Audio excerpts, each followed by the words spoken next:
బండి సంజయ్ గారు మీరేదైతే మాట్లాడుతుర్రో ఏదైతే భావాజాలానికి సంబంధించి మీరు గద్దర్ గారి భావాజాలం గురించి మాట్లాడుతురో అది వింటేనే హాస్యాస్పదంగా ఉంది.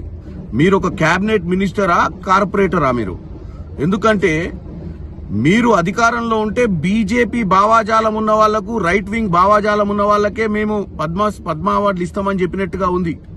మీరు రాష్ట్రపతిని ప్రధాని చిన్నతనం చేసినట్టుగా ఉంది మీ మాటలు. ఎందుకంటే ఈ దేశంలో మీరు ఈ రోజు డాక్టర్ బాబాసాహెబ్ అంబేద్కర్ గారు కూడా ఒక భావాజాలం కోసం పనిచేసిన వారే, ఒక అట్టడుగు వర్గాల కోసం పనిచేసిన వారే. ఈ రోజు గద్దర్ గారు కూడా గతంలో ఉద్యమం చేసిన వారు, వెనుకబడ్డ వర్గాల కోసం పోరాటం చేసి పాటలు రాసిరు. మధ్యన మీరు పరేడ్ గ్రౌండ్ లో పెడితే మీ నరేంద్ర మోడీ గారి దగ్గర కూడా వచ్చిన విషయాన్ని మీరు మర్చిపోయినట్టు.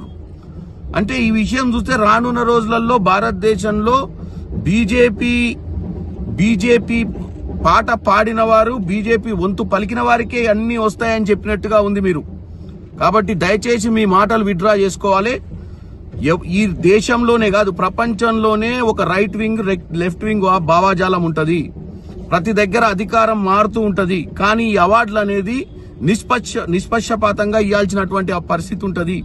ఇలాంటి మాటల వల్ల మీరు మీ ప్రస్తుతం ఉన్న ప్రభుత్వాన్ని దిగజార్చేతనంగా మీరు మాట్లాడినట్టుగా ఉంది. దయచేసి మీరు మీ మాటలను విత్డ్రా చేసుకోవాల్సిందిగా కోరుకుంటున్నాం. బండి సంజయ్ గారు మీరేదైతే మాట్లాడుతుర్రో ఏదైతే భావాజాలానికి సంబంధించి మీరు గద్దర్ గారి భావాజాలం గురించి మాట్లాడుతురో అది వింటేనే హాస్యాస్పదంగా ఉంది. మీరు ఒక క్యాబినెట్ మినిస్టరా కార్పొరేటరా? మీరు ఎందుకంటే మీరు అధికారంలో ఉంటే బీజేపీ భావాజాలం ఉన్న వాళ్లకు, రైట్ వింగ్ భావాజాలం ఉన్న వాళ్ళకే మేము పద్మ అవార్డులు ఇస్తామని చెప్పినట్టుగా ఉంది. మీరు రాష్ట్రపతిని ప్రధాని చిన్నతనం చేసినట్టుగా ఉంది మీ మాటలు. ఎందుకంటే ఈ దేశంలో మీరు ఈ రోజు డాక్టర్ బాబాసాహెబ్ అంబేద్కర్ గారు కూడా ఒక భావాజాలం కోసం పనిచేసిన వారే, ఒక అట్టడుగు వర్గాల కోసం పనిచేసిన వారే. ఈ రోజు గద్దర్ గారు కూడా గతంలో ఉద్యమం చేసిన వారు, వెనుకబడ్డ వర్గాల కోసం పోరాటం చేసి పాటలు రాసిరు. మధ్యన మీరు పరేడ్ గ్రౌండ్ లో పెడితే మీ నరేంద్ర మోడీ గారి దగ్గర కూడా వచ్చిన విషయాన్ని మీరు మర్చిపోయినట్టు. అంటే ఈ విషయం చూస్తే రానున్న రోజులలో భారతదేశంలో బీజేపీ పాట పాడిన వారు, బీజేపీ వంతు పలికిన వారికే అన్ని వస్తాయని చెప్పినట్టుగా ఉంది మీరు. కాబట్టి దయచేసి మీ మాటలు విత్డ్రా చేసుకోవాలి.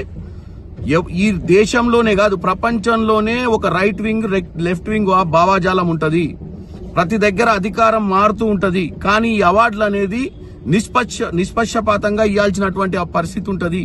ఇలాంటి మాటల వల్ల మీరు మీ ప్రస్తుతం ఉన్న ప్రభుత్వాన్ని దిగజార్చేతనంగా మీరు మాట్లాడినట్టుగా ఉంది. దయచేసి మీరు మీ మాటలను విత్డ్రా చేసుకోవాల్సిందిగా కోరుకుంటున్నాం.